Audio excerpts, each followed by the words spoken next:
എല്ലാവർക്കും നമസ്കാരം. Teachers mentors YouTube ചാനലിന്റെ പുതിയൊരു വീഡിയോയിലേക്ക് എല്ലാവർക്കും സ്വാഗതം. ഇന്ന് ഞാൻ നിങ്ങൾക്ക് മുന്നിൽ എത്തിയിരിക്കുന്നത് 9ാം ക്ലാസ്സിലെ ഹിസ്റ്ററിയിലെ ഒന്നാമത്തെ ചാപ്റ്ററിൽ PSC ചോദിക്കാൻ സാധ്യതയുള്ള ഏറ്റവും പ്രധാനപ്പെട്ട കുറച്ച് ചോദ്യങ്ങളുമായിട്ടാണ്. ഒട്ടും സമയം കളയാതെ തന്നെ നമുക്ക് വീഡിയോയിലേക്ക് പോവാം. ശാസ്ത്രം ചരിത്രത്തിൽ എന്ന ഗ്രന്ഥത്തിന്റെ കർത്താവ് JD ബർണൽ. ശാസ്ത്രം ചരിത്രത്തിൽ എന്ന ഗ്രന്ഥത്തിന്റെ കർത്താവ് JD ബർണൽ. ലോകവ്യാപകമായി നാഗരികത വളർന്നുകൊണ്ടേയിരുന്ന കാലത്തിനുദാഹരണം മധ്യയുഗം. ലോകവ്യാപകമായി നാഗരികത വളർന്നുകൊണ്ടേയിരുന്ന കാലത്തിനുദാഹരണം മധ്യയുഗം. ലോകവ്യാപകമായി നാഗരികത വളർന്നുകൊണ്ടേയിരുന്ന ഒരു കാലമായിരുന്നു മധ്യയുഗം. മധ്യയുഗ ജീവിതത്തിന്റെയും അതുണ്ടാക്കിയ സാമ്പത്തിക പരിവർത്തനങ്ങളുടെയും സവിശേഷതയാണ് 16ാം നൂറ്റാണ്ടിലെ വിപ്ലവങ്ങൾക്ക് കാരണമായത്. ഇത് ഏത് ഗ്രന്ഥത്തിൽ പ്രതിപാദിച്ചിരിക്കുന്നു എന്ന് ചോദിച്ചാൽ ശാസ്ത്രം ചരിത്രത്തിൽ എന്ന ഗ്രന്ഥത്തിലാണ് പ്രതിപാദിച്ചിരിക്കുന്നത്. ലോകവ്യാപകമായി നാഗരികത വളർന്നുകൊണ്ടേയിരുന്ന ഒരു കാലമായിരുന്നു മധ്യയുഗം. മധ്യയുഗ ജീവിതത്തിന്റെയും അതുണ്ടാക്കിയ സാമ്പത്തിക പരിവർത്തനങ്ങളുടെയും സവിശേഷതയാണ് 16ാം നൂറ്റാണ്ടിലെ വിപ്ലവങ്ങൾക്ക് കാരണമായത്. ഇത് ഏത് ഗ്രന്ഥത്തിൽ പ്രതിപാദിച്ചിരിക്കുന്നു എന്ന് ചോദിച്ചാൽ ശാസ്ത്രം ചരിത്രത്തിൽ എന്ന ഗ്രന്ഥത്തിലാണ് പ്രതിപാദിച്ചിരിക്കുന്നത്. മധ്യകാലം എന്ന് വിശേഷിപ്പിച്ചിരിക്കുന്ന കാലഘട്ടമാണ് CE 5ാം നൂറ്റാണ്ട് മുതൽ CE 15ാം നൂറ്റാണ്ട് വരെ. മധ്യകാലം എന്ന് വിശേഷിപ്പിച്ചിരുന്ന കാലഘട്ടമാണ് CE 5ാം നൂറ്റാണ്ട് മുതൽ CE 15ാം നൂറ്റാണ്ട് വരെ. പുരാതന സാമ്രാജ്യങ്ങളിൽ ഏറ്റവും വിസ്തൃതമായിരുന്നത് റോമാ സാമ്രാജ്യമായിരുന്നു. പുരാതന സാമ്രാജ്യങ്ങളിൽ ഏറ്റവും വിസ്തൃതമായിരുന്നത് റോമാ സാമ്രാജ്യം. CE 4ാം നൂറ്റാണ്ടിൽ റോമാ സാമ്രാജ്യത്തെ പാശ്ചാത്യ റോമാ സാമ്രാജ്യമെന്നും പൗരസ്ത്യ റോമാ സാമ്രാജ്യമെന്നും രണ്ടായി വിഭജിച്ച റോമൻ ചക്രവർത്തിയാണ് ഡയോക്ലീഷ്യൻ എന്ന് പറയുന്നത്. CE 4ാം നൂറ്റാണ്ടിൽ റോമാ സാമ്രാജ്യത്തെ പാശ്ചാത്യ റോമാ സാമ്രാജ്യമെന്നും പൗരസ്ത്യ റോമാ സാമ്രാജ്യമെന്നും രണ്ടായി വിഭജിച്ച റോമൻ ചക്രവർത്തിയാണ് ഡയോക്ലീഷ്യൻ. CE 4ാം നൂറ്റാണ്ടിൽ ഡയോക്ലീഷ്യൻ എന്ന റോമൻ ചക്രവർത്തി റോമാ സാമ്രാജ്യത്തെ രണ്ടായി വിഭജിക്കാനുണ്ടായ കാരണം ഭരണപരമായിട്ടുള്ള അസൗകര്യമാണ്. CE 4ാം നൂറ്റാണ്ടിൽ ഡയോക്ലീഷ്യൻ എന്ന റോമൻ ചക്രവർത്തി റോമാ സാമ്രാജ്യത്തെ രണ്ടായി വിഭജിക്കുവാനുണ്ടായ കാരണം ഭരണപരമായ അസൗകര്യമാണ്. പാശ്ചാത്യ റോമാ സാമ്രാജ്യത്തിന്റെ ആസ്ഥാനം റോം ഇറ്റലിയിലാണ്.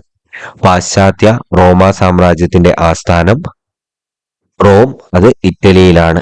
പൗരസ്ത്യ റോമാ സാമ്രാജ്യത്തിന്റെ ആസ്ഥാനം കോൺസ്റ്റാന്റിനോപ്പിൾ, തുർക്കിയിലാണ്. പൗരസ്ത്യ റോമാ സാമ്രാജ്യത്തിന്റെ ആസ്ഥാനം കോൺസ്റ്റാന്റിനോപ്പിൾ, തുർക്കി.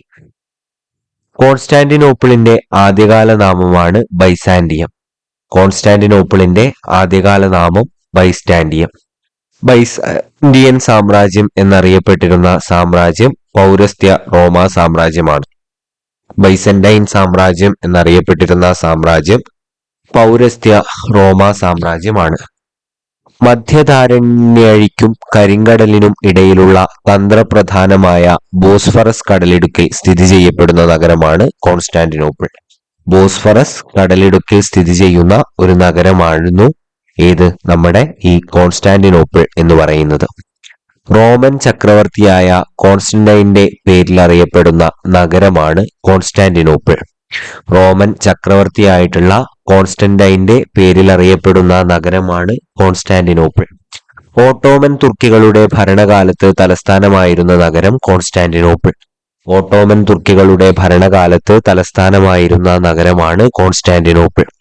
കലകളുടെയും വാസ്തുവിദ്യയുടെയും കേന്ദ്രമായിരുന്ന നഗരം കോൺസ്റ്റാന്റിനോപ്പിൾ ആണ്. കലകളുടെയും വാസ്തുവിദ്യയുടെയും കേന്ദ്രമായിരുന്ന നഗരം കോൺസ്റ്റാന്റിനോപ്പിൾ. കോൺസ്റ്റാന്റിനോപ്പിളിന്റെ ഇപ്പോഴത്തെ പേര് ഇസ്താംബൂൾ എന്നാണ്. കോൺസ്റ്റാന്റിനോപ്പിളിന്റെ ഇപ്പോഴത്തെ പേര് ഇസ്താംബൂൾ. സ്റ്റോറി ഓഫ് സിവിലൈസേഷൻ എന്ന കൃതി രചിച്ചത് വിൽ ഡൂറന്റ് ആണ്. സ്റ്റോറി ഓഫ് സിവിലൈസേഷൻ എന്ന കൃതി രചിച്ചത് വിൽ ഡൂറന്റ്. ചരിത്രം നീതിപൂർവം ജസ്റ്റീനിയന്റെ യുദ്ധങ്ങൾ മറക്കുകയും അദ്ദേഹത്തിന്റെ നിയമങ്ങളുടെ സ്മരിക്കുകയും ചെയ്യും. ഇത് ഏത് പുസ്തകത്തിൽ ഉൾപ്പെട്ട ഉദ്ധരണിയാണ് എന്ന് ചോദിച്ചാൽ സ്റ്റോറി ഓഫ് സിവിലൈസേഷൻ എന്ന പുസ്തകത്തിലുള്ള ഒരു ഉദ്ധരണിയാണ്. ചരിത്രം നീതിപൂർവം ജസ്റ്റീനിയന്റെ യുദ്ധങ്ങൾ മറക്കുകയും അദ്ദേഹത്തിന്റെ നിയമങ്ങളുടെ പേരിൽ സ്മരിക്കുകയും ചെയ്യും. ഇത് ഏത് പുസ്തകത്തിൽ ഉൾപ്പെട്ട ഉദ്ധരണിയാണ് എന്ന് ചോദിച്ചാല് സ്റ്റോറി ഓഫ് സിവിലൈസേഷനിൽ ഉൾപ്പെട്ടിട്ടുള്ള ഉദ്ധരണിയാണ്. പൗരസ്ത്യ റോമ സാമ്രാജ്യത്തിലെ പ്രസിദ്ധനായ ചക്രവർത്തിയായിരുന്നു ജസ്റ്റീനിയൻ. പൗരസ്ത്യ റോമ സാമ്രാജ്യത്തിലെ പ്രസിദ്ധനായ ചക്രവർത്തിയായിരുന്നു ജസ്റ്റീനിയൻ. റോമിലെ നിയമങ്ങളെല്ലാം ക്രോഡീകരിച്ച് നിയമസംഹിത തയ്യാറാക്കിയത് ജസ്റ്റീനിയൻ ആയിരുന്നു. റോമിലെ നിയമങ്ങളെല്ലാം ക്രോഡീകരിച്ച് നിയമസംഹിത തയ്യാറാക്കിയത് ജസ്റ്റീനിയൻ ആയിരുന്നു. ജസ്റ്റീനിയൻ തയ്യാറാക്കിയ നിയമസംഹിത അറിയപ്പെടുന്നത് കോർപ്പസ് ജൂറിസ് സിവിൽസ് എന്നാണ്. ജസ്റ്റീനിയൻ തയ്യാറാക്കിയ നിയമസംഹിത അറിയപ്പെടുന്നത് കോർപ്പസ് ജൂറിസ് സിവിൽസ് എന്നാണ്. ജസ്റ്റീനിയന്റെ നിയമസംഹിത അടിസ്ഥാനമാക്കിയിട്ടുള്ള ആശയങ്ങൾ ഏതൊക്കെയാണ് എന്ന് ചോദിച്ചിട്ടുണ്ടെങ്കിൽ യുക്തി, നീതി, ഔദാര്യം എന്നിവയാണ്. ജസ്റ്റീനിയൻ നിയമസംഹിത അടിസ്ഥാനമാക്കിയിട്ടുള്ള ആശയങ്ങൾ ഏതൊക്കെയാണ് എന്ന് ചോദിച്ചാല് അത് യുക്തി, നീതി, ഔദാര്യം എന്നിവയാണ്. ഫ്രഞ്ച് ഭരണാധികാരിയായിരുന്ന നെപ്പോളിയന്റെ നിയമസംഹിതയ്ക്ക് അടിസ്ഥാനമാക്കിയത് ആരുടെ നിയമങ്ങളാണെന്ന് ചോദിച്ചാൽ ജസ്റ്റീനിയന്റെ നിയമങ്ങളാണ്. ഫ്രഞ്ച് ഭരണാധികാരിയായിരുന്ന നെപ്പോളിയന്റെ നിയമസംഹിതയ്ക്ക് അടിസ്ഥാനമാക്കിയത് ആരുടെ നിയമങ്ങളാണ്? ജസ്റ്റീനിയന്റെ നിയമങ്ങളാണ്. റോമിൽ നിലനിന്നിരുന്ന നിയമങ്ങൾ പ്രതിപാദിക്കുന്ന ഗ്രന്ഥം അറിയപ്പെട്ടിരുന്നത് കോഡ് എന്നാണ്. റോമിൽ നിലനിന്നിരുന്ന നിയമങ്ങൾ പ്രതിപാദിക്കുന്ന ഗ്രന്ഥം അറിയപ്പെട്ടിരുന്നത് കോഡ് എന്നാണ്. നിയമങ്ങളെക്കുറിച്ചുള്ള നിയമജ്ഞരുടെ അഭിപ്രായങ്ങൾ രേഖപ്പെടുത്തുന്ന പുസ്തകമാണ് ഡൈജസ്റ്റ്. നിയമങ്ങളെക്കുറിച്ചുള്ള നിയമജ്ഞരുടെ അഭിപ്രായങ്ങൾ രേഖപ്പെടുത്തുന്ന പുസ്തകം ഡൈജസ്റ്റ് ആണ്. നിയമം പഠിക്കാൻ തയ്യാറാക്കിയ ചെറിയ പാഠപുസ്തകമാണ് ഇൻസ്റ്റിറ്റ്യൂട്ട്സ്. നിയമം പഠിക്കാൻ തയ്യാറാക്കിയ ചെറിയ പാഠപുസ്തകമാണ് ഇൻസ്റ്റിറ്റ്യൂട്ട്സ്. ലോക ചരിത്രത്തിലെ കലാവിഭജനത്തിന് മാനദണ്ഡമാക്കാറുള്ള സാമ്രാജ്യം റോമ സാമ്രാജ്യമാണ്. ലോക ചരിത്രത്തിലെ കലാനായി പോയിട്ടുണ്ട് നേരത്തെ. ലോക ചരിത്രത്തിലെ കാലവിഭജനത്തിന് മാനദണ്ഡമാക്കാറുള്ള സാമ്രാജ്യം റോമ സാമ്രാജ്യമാണ്. മനുഷ്യന്റെ ഉദ്ഭവം മുതൽ പശ്ചിമ റോമൻ സാമ്രാജ്യം തകർന്ന CE 476 വരെയുള്ള കാലഘട്ടം അറിയപ്പെടുന്നത് പുരാതന കാലഘട്ടം എന്നാണ്. മനുഷ്യന്റെ ഉദ്ഭവം മുതൽ പശ്ചിമ റോമൻ സാമ്രാജ്യം തകർന്ന CE 476 വരെയുള്ള കാലഘട്ടം അറിയപ്പെടുന്നത് പുരാതന കാലഘട്ടം എന്നാണ്. CE 476 മുതൽ പൗരസ്ത്യ റോമ സാമ്രാജ്യത്തിന്റെ പതനം വരെയുള്ള കാലഘട്ടം അറിയപ്പെടുന്നത് മധ്യകാലഘട്ടം എന്നാണ്. CE 476 മുതൽ പൗരസ്ത്യ റോമ സാമ്രാജ്യത്തിന്റെ പതനം വരെയുള്ള കാലഘട്ടം അറിയപ്പെട്ടിരുന്നത് മധ്യകാലഘട്ടം എന്നാണ്. 1453 മുതലുള്ള CE 1453 മുതലുള്ള കാലഘട്ടം അറിയപ്പെട്ടിരുന്നത് ആധുനിക യുഗം എന്നാണ്. 1453 മുതലുള്ള കാലഘട്ടം അറിയപ്പെട്ടിരുന്നത് ആധുനിക യുഗം. പൗരസ്ത്യ റോമ സാമ്രാജ്യം തകരാൻ കാരണമായത് തുർക്കികൾ കോൺസ്റ്റാന്റിനോപ്പിൾ കീഴടക്കിയതാണ്. പൗരസ്ത്യ റോമ സാമ്രാജ്യം തകരാൻ കാരണമായത് തുർക്കികൾ കോൺസ്റ്റാന്റിനോപ്പിൾ കീഴടക്കിയത്. ആരുടെ ഭരണശേഷമാണ് പൗരസ്ത്യ റോമൻ സാമ്രാജ്യം ശിഥിലമാവാൻ തുടങ്ങിയത്? ജസ്റ്റീനിയന്റെ. ആരുടെ ഭരണശേഷമാണ് പൗരസ്ത്യ റോമൻ സാമ്രാജ്യം ശിഥിലമാവാൻ തുടങ്ങിയത് എന്ന് ചോദിച്ചിട്ടുണ്ടെങ്കിൽ ജസ്റ്റീനിയന്റെ ഭരണശേഷമാണ് പൗരസ്ത്യ റോമൻ സാമ്രാജ്യം ശിഥിലമാവാൻ തുടങ്ങിയിട്ടുള്ളത്. പശ്ചിമ റോമ സാമ്രാജ്യത്തെ നിരന്തരമായി ആക്രമിച്ച ഗോത്രവിഭാഗം ജർമ്മൻ ഗോത്രവിഭാഗമാണ്. പശ്ചിമ റോമ സാമ്രാജ്യത്തെ നിരന്തരമായി ആക്രമിച്ച ഗോത്രവിഭാഗം ഏതാണെന്ന് ചോദിച്ചാൽ ജർമ്മൻ ഗോത്രവിഭാഗമാണ്. റോമ സാമ്രാജ്യത്തിന്റെ ഭാഗമായിരുന്ന അവിടെ ഒരു സ്പെല്ലിംഗ് മിസ്റ്റേക്ക് വന്നതാണ്. റോമ സാമ്രാജ്യത്തിന്റെ ഭാഗമായിരുന്ന പ്രദേശങ്ങൾ നാടോടികളായിരുന്ന ആക്രമണകാരികൾ കൈയടക്കി. അവയിലൊരു വിഭാഗം ഏതാണ് എന്നുള്ളതാണ് ചോദ്യം. അതിന്റെ ഉത്തരം ഫ്രാങ്ക് ആണ്. ചോദ്യം ഒന്നുകൂടെ ശ്രദ്ധിച്ച് കേൾക്കുക. റോമ സാമ്രാജ്യത്തിന്റെ ഭാഗമായിരുന്ന പ്രദേശങ്ങൾ നാടോടികളായിരുന്ന ആക്രമണകാരികൾ കൈയടക്കി. അവയിലൊരു വിഭാഗത്തെയാണ് നമ്മൾ ഫ്രാങ്കുകൾ എന്ന് പറയാന്നുള്ളത് അവിടെ ഓർത്തിരിക്കുക. ആ ചോദ്യത്തിൽ ചെറിയൊരു ടൈപ്പിംഗ് മിസ്റ്റേക്ക് വന്നതാണ്. ഇനി അടുത്ത ചോദ്യം, ഫ്രാങ്കുകൾ സ്ഥാപിച്ച സാമ്രാജ്യമാണ് ഫ്രാങ്കിഷ്. ഫ്രാങ്കുകൾ സ്ഥാപിച്ച സാമ്രാജ്യമാണ് ഫ്രാങ്കിഷ്. ഫ്രാങ്കിഷ് രാജ്യം സ്ഥാപിതമായ വർഷം CE 481 ആണ്. ഫ്രാങ്കിഷ് രാജ്യം സ്ഥാപിതമായ വർഷം CE 481. ഫ്രാങ്കിഷ് രാജ്യസ്ഥാപകനാണ് ക്ലോവിസ് ഒന്നാമൻ. ഫ്രാങ്കിഷ് രാജ്യസ്ഥാപകൻ ക്ലോവിസ് ഒന്നാമൻ. ഫ്രാങ്കിഷ് സാമ്രാജ്യത്തിലെ പ്രസിദ്ധനായ ചക്രവർത്തിയാണ് ഷാലമീൻ. ഫ്രാങ്കിഷ് സാമ്രാജ്യത്തിലെ പ്രസിദ്ധനായ ചക്രവർത്തിയാണ് ഷാലമീൻ. ഷാലമീന്റെ വംശം കരോളിൻജിയനാണ്. ഷാലമീന്റെ വംശം കരോളിൻജിയനാണ് എന്നുള്ളത് ഓർത്തിരിക്കുക. നാടോടികളായ ലൊബാർഡുകളിൽ നിന്ന് ഷാലമീൻ രക്ഷിച്ച കത്തോലിക്ക മതമേധാവിയാണ് പോപ്പ് ലിയോ മൂന്നാമൻ. നാടോടികളായിട്ടുള്ള ലൊബാർഡുകളിൽ നിന്ന് ഷാലമീൻ രക്ഷിച്ച കത്തോലിക്ക മതമേധാവിയാണ് പോപ്പ് ലിയോ മൂന്നാമൻ. ഷാലമീനെ വിശുദ്ധ റോമാ ചക്രവർത്തിയായി കിരീടധാരണം നടത്തിയ ശേഷം ഫ്രാങ്കിഷ് സാമ്രാജ്യം അറിയപ്പെട്ടിരുന്നത് വിശുദ്ധ റോമാ സാമ്രാജ്യം എന്നുള്ളതാണ്. ഷാലമീനെ വിശുദ്ധ റോമാ ചക്രവർത്തിയായി കിരീടധാരണം നടത്തിയ ശേഷം ഫ്രാങ്കിഷ് സാമ്രാജ്യം അറിയപ്പെട്ടിരുന്നത് വിശുദ്ധ റോമാ സാമ്രാജ്യം എന്നാണ്. ഷാലമീൻ തന്റെ സാമ്രാജ്യ വിസ്തൃതി വർദ്ധിപ്പിക്കുന്നതിന് അടിസ്ഥാനമാക്കിയത് രാഷ്ട്രീയ സഖ്യങ്ങളും വൈവാഹിക ബന്ധങ്ങളുമാണ്.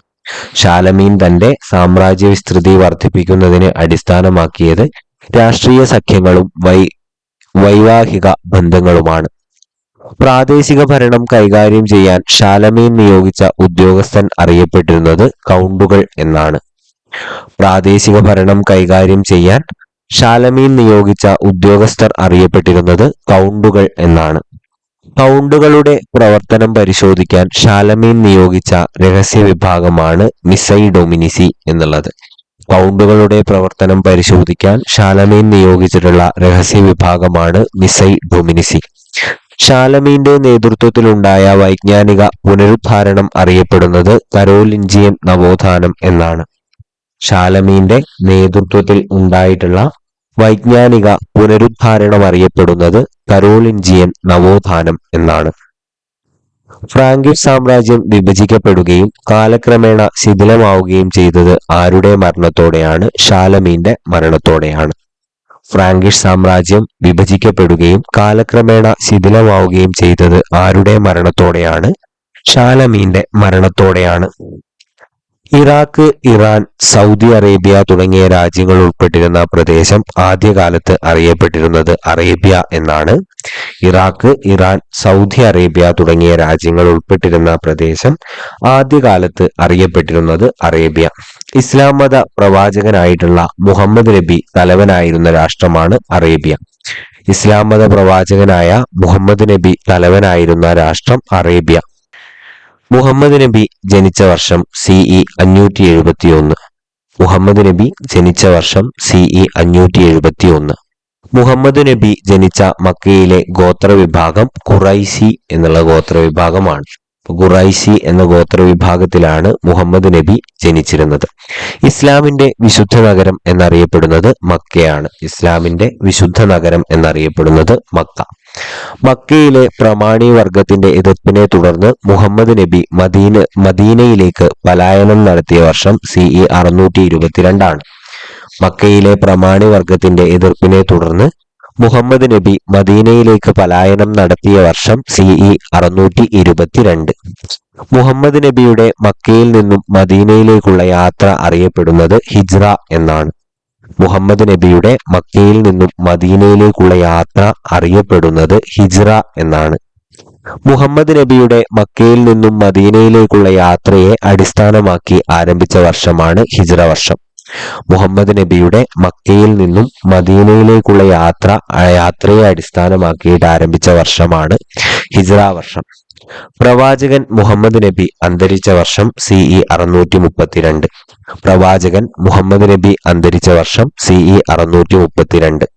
പ്രവാചകൻ മുഹമ്മദ് നബിയുടെ മരണശേഷം അറേബ്യയിൽ ഭരണം നടത്തിയത് ഖലീഫമാരായിരുന്നു. പ്രവാചകൻ മുഹമ്മദ് നബിയുടെ മരണശേഷം അറേബ്യയിൽ ഭരണം നടത്തിയത് ഖലീഫമാരാണ്. ഖലീഫമാരുടെ കാലത്ത് അറേബ്യൻ സാമ്രാജ്യത്തിന്റെ ഭാഗമായിരുന്ന പ്രദേശങ്ങൾ ഏതാന്ന് ചോദിച്ചാൽ ഏഷ്യ മൈനർ മുതൽ അറബിക്കടൽ വരെയായിരുന്നു. ഖലീഫമാരുടെ കാലത്ത് അറേബ്യൻ സാമ്രാജ്യത്തിന്റെ ഭാഗമായിരുന്ന പ്രദേശങ്ങൾ ഏഷ്യ മൈനർ മുതൽ അറബിക്കടൽ വരെയായിരുന്നു. ഖലീഫമാരുടെ ഭരണകാലത്ത് അറേബ്യൻ സാമ്രാജ്യത്തിന്റെ ഭരണകേന്ദ്രം മദീനയാണ്. ഖലീഫമാരുടെ ഭരണകാലത്ത് അറേബ്യൻ സാമ്രാജ്യത്തിന്റെ ഭരണകേന്ദ്രം മദീന. ആദ്യകാല ഖലീഫമാർക്ക് ശേഷം അറേബ്യ ഭരിച്ചത് ഉമവിയ വംശമായിരുന്നു. ആദ്യകാല ഖലീഫമാർക്ക് ശേഷം അറേബ്യ ഭരിച്ചത് ഉമവിയ വംശം. അറേബ്യയിൽ കേന്ദ്രീകൃത ഭരണം ആരംഭിച്ചത് ആരുടെ കാലത്താണെന്ന് ചോദിച്ചാൽ ഉമവിയ വംശത്തിന്റെ കാലഘട്ടത്തിലാണ്. അറേബ്യയിൽ കേന്ദ്രീകൃത ഭരണം ആരംഭിച്ചത് ആരുടെ കാലഘട്ടത്തിലാണെന്ന് ചോദിച്ചാൽ ഉമവിയ വംശത്തിന്റെ കാലഘട്ടത്തിലാണ് അറേബ്യയിൽ കേന്ദ്രീകൃത ഭരണം ആരംഭിച്ചത്. ഉമവിയ ഭരണകാലത്ത് പുറത്തിറക്കിയ സ്വർണ്ണ നാണയമാണ് ദിനാർ എന്ന് പറയുന്നത്. ഉമവിയ ഭരണകാലത്ത് പുറത്തിറക്കിയ സ്വർണ്ണ നാണയം ദിനാർ. ഉമവിയ ഭരണകാലത്ത് പുറത്തിറക്കിയ വെള്ളി നാണയമാണ് ദർഹം. ഉമവിയ ഭരണകാലത്ത് പുറത്തിറക്കിയിട്ടുള്ള വെള്ളി നാണയമാണ് ദർഹം. ഉമവിയ വംശത്തിന്റെ ഭരണകേന്ദ്രം ദമാസ്കസ് ആയിരുന്നു. ഉമവിയ വംശത്തിന്റെ ഭരണകേന്ദ്രം എന്ന് പറയുന്നത് ദമാസ്കസ് ആണ്. ഉമവിയ ഭരണത്തിന് ശേഷം അറേബ്യയിൽ നിലവിൽ വന്ന ഭരണമാണ് അബ്ബാസിയ. ഉമവിയ ഭരണത്തിന് ശേഷം അറേബ്യയിൽ നിലവിൽ വന്ന ഭരണം അബ്ബാസിയയുടെ ഭരണമാണ്. അബ്ബാസിയ ഭരണകാലത്ത് അറേബ്യയുടെ തലസ്ഥാനം ബാഗ്ദാദ് ആണ്. അബ്ബാസിയ ഭരണകാലത്ത് അറേബ്യയുടെ തലസ്ഥാനം ബാഗ്ദാദ്. മക്ക, മദീന എന്നീ പ്രദേശങ്ങൾ ഇപ്പോൾ സ്ഥിതി ചെയ്യുന്ന രാജ്യം സൗദി അറേബ്യയാണ്. മക്ക, മദീന എന്നീ പ്രദേശങ്ങൾ ഇപ്പോൾ സ്ഥിതി ചെയ്യുന്ന രാജ്യം സൗദി അറേബ്യ. ദമാസ്കസ് സ്ഥിതി ചെയ്യുന്ന രാജ്യം സിറിയയാണ്. ദമാസ്കസ് ഇന്ന് എവിടെയാണ് സ്ഥിതി ചെയ്യുന്നത് എന്ന് ചോദിച്ചാൽ സിറിയ. ബാഗ്ദാദ് സ്ഥിതി ചെയ്യുന്ന രാജ്യം ഏതാണ് എന്ന് ചോദിച്ചിട്ടുണ്ടെങ്കിൽ അത് ഇറാഖാണ്. ബാഗ്ദാദ് സ്ഥിതി ചെയ്യുന്ന രാജ്യം ഏതാണ് എന്ന് ചോദിച്ചിട്ടുണ്ടെങ്കിൽ ഇറാഖ്. ആദ്യ ഖലീഫമാരുടെ ശരിയായിട്ടുള്ള ഭരണക്രമം ആദ്യ അബൂബക്കർ, പിന്നെ ഉമർ, പിന്നെ ഉസ്മാൻ, പിന്നെ അലി എന്നിവരാണ്. ആദ്യ ഖലീഫമാരുടെ ശരിയായിട്ടുള്ള ഭരണക്രമം അബൂബക്കർ, ഉമർ, ഉസ്മാൻ, അലി എന്നിവരാണ്. ബാഗ്ദാദ് സ്ഥിതി ചെയ്യുന്ന നദിക്കര ടൈഗ്രീസ് നദിക്കരയാണ്. ബാഗ്ദാദ് സ്ഥിതി ചെയ്യുന്ന നദിക്കര ടൈഗ്രീസ് നദിക്കര. ലോകത്തിലെ ഏറ്റവും വലുതും സമ്പന്നവുമായ നഗരമായി 1001 രാവുകളിൽ പരാമർശിച്ചിരിക്കുന്ന നഗരം ബാഗ്ദാദ് ആണ്. ലോകത്തിലെ ഏറ്റവും വലുതും സമ്പന്നവുമായ നഗരമായി 1001 രാവുകളിൽ പരാമർശിക്കുന്ന നഗരം ബാഗ്ദാദ്. ബാഗ്ദാദ് സർവകലാശാല, അബ്ബാസിയ കൊട്ടാരം എന്നിവ സ്ഥിതി ചെയ്യുന്ന സ്ഥലം ബാഗ്ദാദ് ആണ്. ബാഗ്ദാദ് സർവകലാശാല, അബ്ബാസിയ കൊട്ടാരം എന്നിവ സ്ഥിതി ചെയ്യുന്ന നഗരം ബാഗ്ദാദ് തന്നെയാണ്. മംഗോളിയക്കാരനായ തിമുറും ഒട്ടോമൻ ഭരണാധികാരിയായ സുലൈമാനും കീഴടക്കിയ നഗരമാണ് ബാഗ്ദാദ്. മംഗോളിയക്കാരനായിട്ടുള്ള തിമൂറും ഓട്ടോമൻ ഭരണാധികാരിയായിട്ടുള്ള സുലൈമാനും കീഴടക്കിയ നഗരമാണ് ബാഗ്ദാദ്. മംഗോളിയക്കാർ ആക്രമിക്കുമ്പോൾ ബാഗ്ദാദ് നഗരത്തിൽ മാത്രമുണ്ടായിരുന്നു എന്ന് പറയപ്പെടുന്ന പൊതു ഗ്രന്ഥശാലകളുടെ എണ്ണം 36 മംഗോളിയക്കാർ ആക്രമിക്കുമ്പോൾ ബാഗ്ദാദ് നഗരത്തിൽ മാത്രമുണ്ടായിരുന്നു എന്ന് പറയപ്പെടുന്ന പൊതു ഗ്രന്ഥശാലകളുടെ എണ്ണം എത്രയാണ് എന്ന് ചോദിച്ചിട്ടുണ്ടെങ്കിൽ അത് 36 എണ്ണമാണ് എന്നുള്ളത് ഓർത്തിരിക്കുക. ഇനി അബ്ബാസിയ ഭരണകാലത്തെ സാംസ്കാരിക കേന്ദ്രമായിട്ടുള്ള പ്രദേശം ബാഗ്ദാദ് ആണ്. അബ്ബാസിയ ഭരണകാലത്തെ സാംസ്കാരിക കേന്ദ്രമായിട്ടുള്ള പ്രദേശം ബാഗ്ദാദ്. അബ്ബാസിയ ഭരണാധികാരികളിൽ പ്രസിദ്ധനാണ് ഹാറൂൺ അൽ റഷീദ്. അബ്ബാസിയ ഭരണാധികാരികളിൽ പ്രസിദ്ധനാണ് ആര്? ഹാറൂൺ അൽ റഷീദ് എന്നുള്ള വ്യക്തി. അറേബ്യയിൽ ആദ്യമായി ആശുപത്രികൾ സ്ഥാപിച്ച ഭരണാധികാരി ഹാറൂൺ അൽ റഷീദ് ആണ്. അറേബ്യയിൽ ആദ്യമായിട്ട് ആശുപത്രികൾ സ്ഥാപിച്ച ഭരണാധികാരി ഹാറൂൺ അൽ റഷീദ് ആണ്. ഹാറൂൺ അൽ റഷീദിന്റെ കാലത്ത് നീതിന്യായ ഭരണം ഏത് മതവിശ്വാസങ്ങൾക്കനുസരിച്ചായിരുന്നു? ഇസ്ലാം മതത്തിന് അനുസരിച്ചായിരുന്നു. ഹാറൂൺ അൽ റഷീദിന്റെ കാലത്ത് നീതിന്യായ ഭരണം ഏത് മതവിശ്വാസങ്ങൾക്കനുസരിച്ചായിരുന്നു എന്ന് ചോദിച്ചാൽ ഇസ്ലാം മതത്തെ അടിസ്ഥാനമാക്കിയിട്ടുള്ളതായിരുന്നു. ഷാലമീൻ കൊട്ടാരത്തിലേക്ക് പ്രതിനിധികളെ അയച്ചിരുന്ന അബ്ബാസിയയിലെ ഭരണാധികാരി ഹാറൂൺ അൽ റഷീദ് ആണ്. ഷാലമീൻ കൊട്ടാരത്തിലേക്ക് പ്രതിനിധികളെ അയച്ചിരുന്ന അബ്ബാസിയയിലെ ഭരണാധികാരി ഹാറൂൺ അൽ റഷീദ്.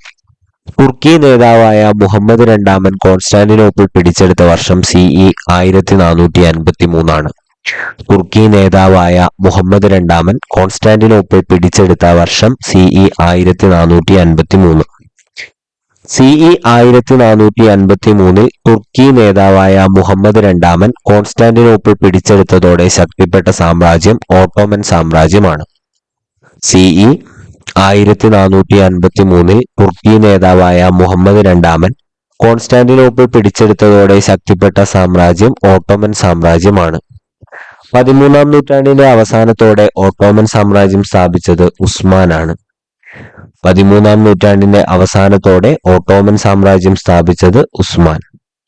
ഓട്ടോമൻ സാമ്രാജ്യത്തിന് ആ പേര് ലഭിച്ചത് ഏത് വ്യക്തിയുടെ പേരിൽ നിന്നാണ്? ഉസ്മാൻ എന്ന പേരിൽ നിന്നാണ് ഓട്ടോമൻ സാമ്രാജ്യത്തിന് ആ പേര് ലഭിച്ചിട്ടുള്ളത്. ഓട്ടോമൻ സാമ്രാജ്യം ഏറ്റവും കൂടുതൽ പ്രഭാവത്തിലെത്തിയത് ആരുടെ കാലത്താണ് എന്ന് ചോദിച്ചാൽ സുലൈമാന്റെ കാലത്താണ്. സുലൈമാന്റെ കാലത്താണ് ഓട്ടോമൻ സാമ്രാജ്യം ഏറ്റവും കൂടുതൽ പ്രഭാവത്തിലെത്തിയത്. സുലൈമാൻ അറിയപ്പെട്ടിരുന്നത് അൽ ഖാനൂനി എന്നാണ്. സുലൈമാൻ അറിയപ്പെട്ടിരുന്നത് അൽ ഖാനൂനി എന്നാണ്. അൽ ഖാനൂനി എന്ന വാക്കിന്റെ അർത്ഥം നിയമദാതാവ് എന്നാണ്. അൽ ഖാനൂനി എന്ന വാക്കിന്റെ അർത്ഥം നിയമദാതാവ്. ഓട്ടോമൻ നിയമങ്ങൾ ക്രോഡീകരിച്ച ഭരണാധികാരിയായിരുന്നു സുലൈമാൻ. ഓട്ടോമൻ നിയമങ്ങൾ ക്രോഡീകരിച്ച ഭരണാധികാരിയായിരുന്നു സുലൈമാൻ.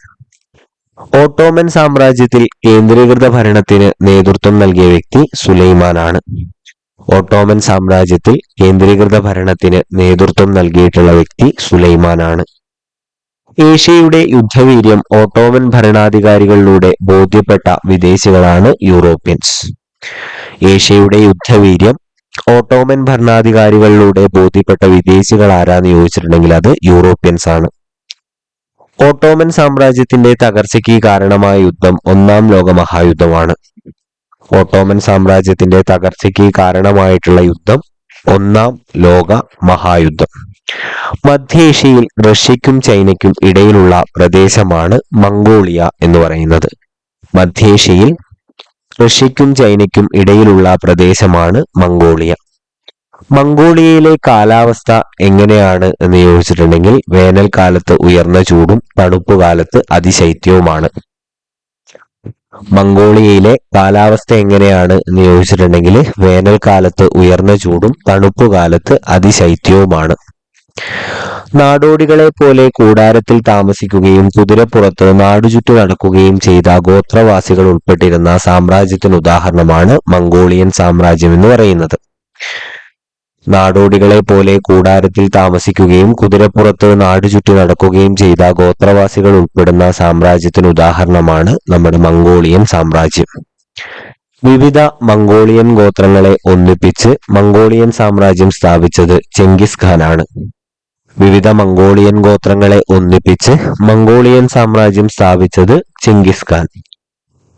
മംഗോളിയൻ സാമ്രാജ്യം വ്യാപിച്ചു കിടന്ന വൻകരകൾ ഏതാന്ന് ചോദിച്ചാൽ ഏഷ്യയും യൂറോപ്പുമാണ്.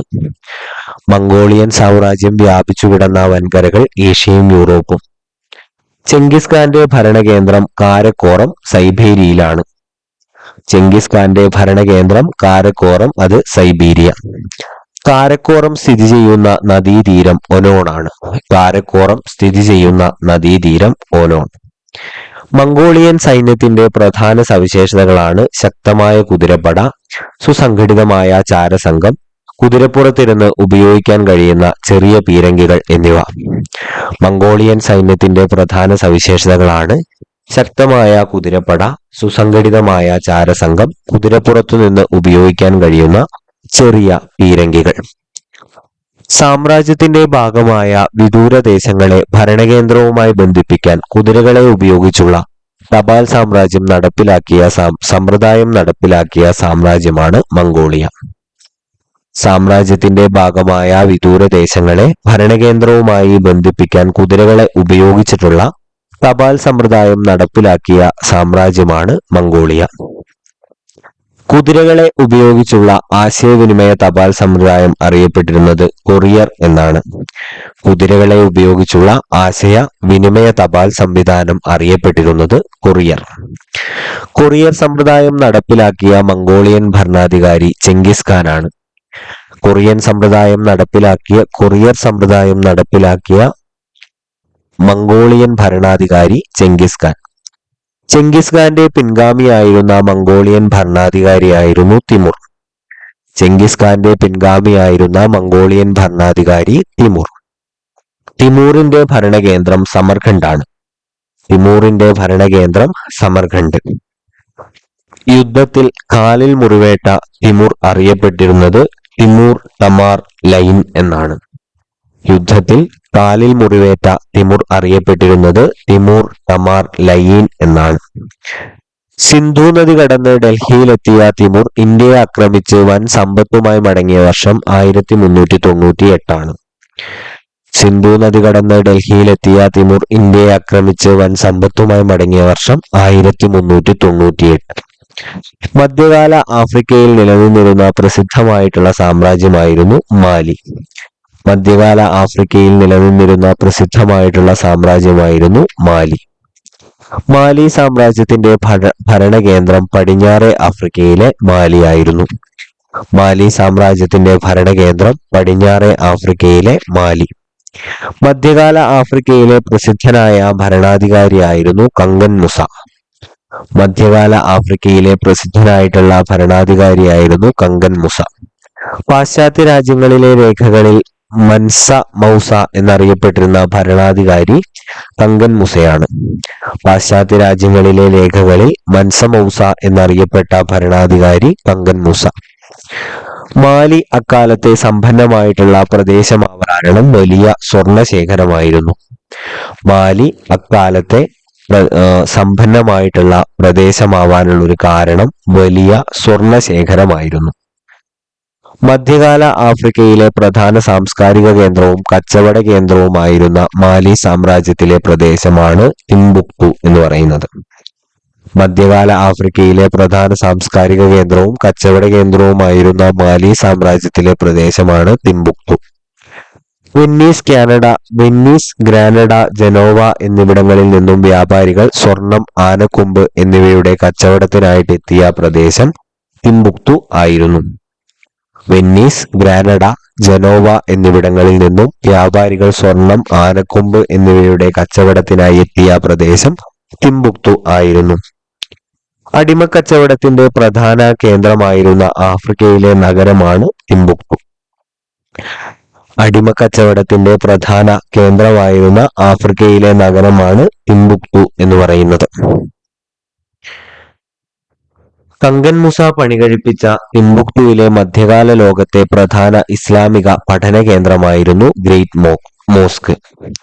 കങ്കൻ മുസ പണികഴിപ്പിച്ച ടിംബുക്ടുവിലുള്ള മധ്യകാല ലോകത്തെ പ്രധാന ഇസ്ലാമിക പഠന കേന്ദ്രമായിരുന്നു ഗ്രേറ്റ് മോസ്ക്.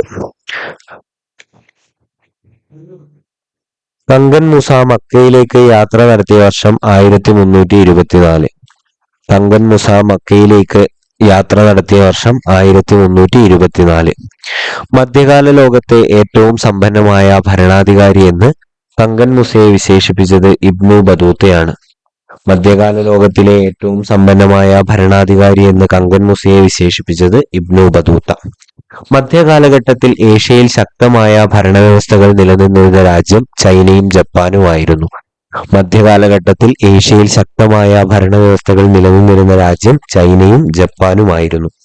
മധ്യകാലത്തിന്റെ ആദ്യഘട്ടങ്ങളിൽ ചൈന ഭരിച്ചിരുന്നത് ടാങ് വംശം ആണ്. മധ്യകാലത്തിന്റെ ആദ്യഘട്ടങ്ങളിൽ ചൈന ഭരിച്ചിരുന്നത് ടാങ് വംശമാണ്. മധ്യകാലത്തിന്റെ ആദ്യഘട്ടങ്ങളിൽ ടാങ് വംശം ചൈന ഭരിക്കുമ്പോൾ രാജ്യത്തിന്റെ പരമാധികാരി ചക്രവർത്തിയായിരുന്നു. മധ്യകാലത്തിന്റെ ആദ്യഘട്ടങ്ങളിൽ ടാങ് വംശം ചൈന ഭരിക്കുമ്പോൾ രാജ്യത്തിന്റെ പരമാധികാരി ചക്രവർത്തിയായിരുന്നു. ടാങ് വംശത്തിന്റെ ഭരണസമയത്ത് ഉദ്യോഗസ്ഥരെ തിരഞ്ഞെടുക്കുന്നതിന് മാനദണ്ഡമാക്കിയിരുന്നത് വിദ്യാഭ്യാസ യോഗ്യതയും മത്സര പരീക്ഷകളുമായിരുന്നു. ടാങ് വംശത്തിന്റെ ഭരണസമയത്ത് ഉദ്യോഗസ്ഥരെ തിരഞ്ഞെടുക്കുന്നതിന് മാനദണ്ഡം ആക്കിയിരുന്നത് വിദ്യാഭ്യാസ യോഗ്യതയും മത്സര പരീക്ഷകളുമായിരുന്നു. ടാങ് വംശത്തിന് ശേഷം ചൈന ഭരിച്ച രാജവംശങ്ങളായിരുന്നു സോങ്, മിങ്, മജു എന്നിവ. ടാങ് വംശത്തിന് ശേഷം ചൈന ഭരിച്ച രാജവംശങ്ങളാണ് സോങ്, മിങ്, മജു എന്നിവ. മധ്യകാല ജപ്പാനിൽ രാഷ്ട്രത്തിലെ ഏറ്റവും ഉയർന്ന പദവി നിർവഹിച്ചിരുന്നത് ചക്രവർത്തിമാരായിരുന്നു. മധ്യകാല ജപ്പാനിൽ രാഷ്ട്രത്തിലെ ഏറ്റവും ഉയർന്ന പദവി നിർവഹിച്ചിരുന്നത് ചക്രവർത്തിമാരായിരുന്നു. അധികാരം കൈയാളിയിരുന്ന ഫ്യൂഡൽ പ്രഭുക്കന്മാർ അറിയപ്പെട്ടിരുന്നത് ഷോഗണുകൾ എന്നായിരുന്നു. അധികാരം കൈയാളിയിരുന്ന ഫ്യൂഡൽ പ്രഭുക്കന്മാർ അറിയപ്പെട്ടിരുന്നത് ഷോഗണുകൾ എന്നാണ്. ഷോഗണുകളുടെ കാലത്ത് ഭരണകേന്ദ്രമായി വികസിച്ച സ്ഥലം ടോക്കിയോ ആണ്.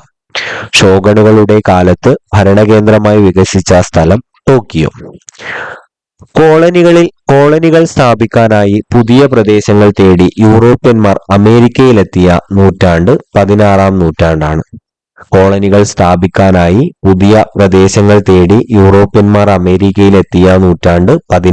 നൂറ്റാണ്ട്. 16-ാം നൂറ്റാണ്ടോടെ കോളനികൾ സ്ഥാപിക്കാനായി അമേരിക്കയിലെത്തിയ യൂറോപ്യന്മാർ ചെയ്ത പ്രവൃത്തികൾ എന്തൊക്കെയാണ് എന്ന് ചോദിച്ചാൽ ഒന്ന് വായിച്ചു പോയാൽ മതി. തദ്ദേശീയ സംസ്കാരങ്ങൾ നശിപ്പിച്ച് അവർ തോട്ടങ്ങളും ഖനികളും നിർമ്മിച്ചു. ആഫ്രിക്കയിൽ നിന്നുള്ള നീഗ്രോകളെ പിടിച്ചുകൊണ്ടുവന്ന് അടിമകളാക്കി. തദ്ദേശവാസികളെ വംശഹത്യയ്ക്ക് വിധേയരാക്കി എന്നീ പ്രവർത്തനങ്ങളാണ്. മായൻ കലണ്ടറിലുള്ള ദിവസങ്ങളുടെ എണ്ണം 365 ആണ്.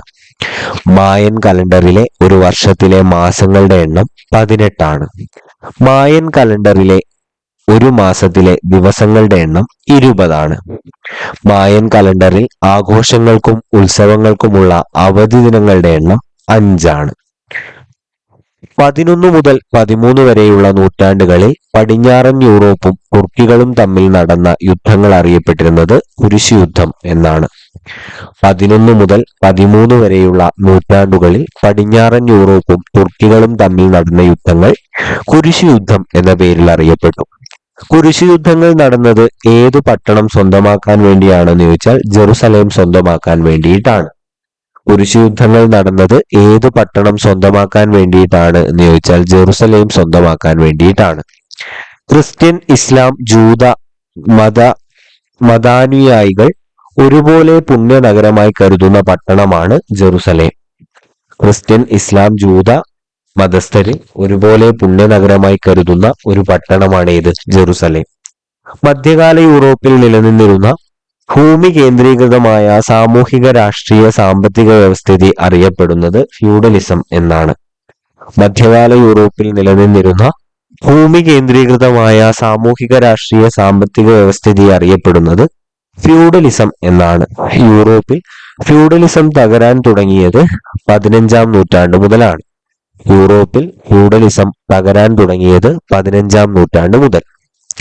ഫ്യൂഡലിസത്തിന്റെ തകർച്ചയ്ക്ക് വഴിതെളിച്ച കാരണങ്ങൾ ഒന്ന് നോക്കി പോവാം. കാലാവസ്ഥാ വ്യതിയാനവും കാർഷിക ഉൽപാദനത്തിലെ കുറവും, ക്ഷാമം, പ്ലേഗ് പോലുള്ള പകർച്ചവ്യാധികൾ, കുരിശുയുദ്ധങ്ങൾ, രാജാക്കന്മാരുടെ വെടിമരുന്നിന്റെ കുത്തക, കർഷക കലാപങ്ങൾ, ദേശരാഷ്ട്രങ്ങളുടെ ആവിർഭാവം എന്നിവയാണ്.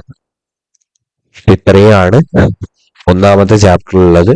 ഈ 9ഉം 10ഉം ചാപ്റ്ററുകൾ എല്ലാം കുറച്ച് ലെങ്തിയാണ്. അപ്പൊ അതുകൊണ്ടാണ് കുറച്ച് വേഗത്തിൽ പറഞ്ഞു പോയിട്ടുള്ളത്. ഒരു പ്രാവശ്യം കേട്ട് മനസ്സിലാക്കാത്തവർ ഓരോ ചോദ്യവും കൃത്യമായിട്ട് റിപ്പീറ്റ് അടിച്ച് കാണാൻ വേണ്ടി ശ്രമിക്കുക. ചാനലിന് നല്ല രീതിയിലുള്ള സപ്പോർട്ട് ഉണ്ടെങ്കിൽ അതിനനുസരിച്ച് കൂടുതൽ വീഡിയോകൾ അപ്ലോഡ് ചെയ്യുന്നതാണ്. അടുത്ത ഒരു വീഡിയോവുമായിട്ട് വരുന്നത് വരെ thank you and have A nice day.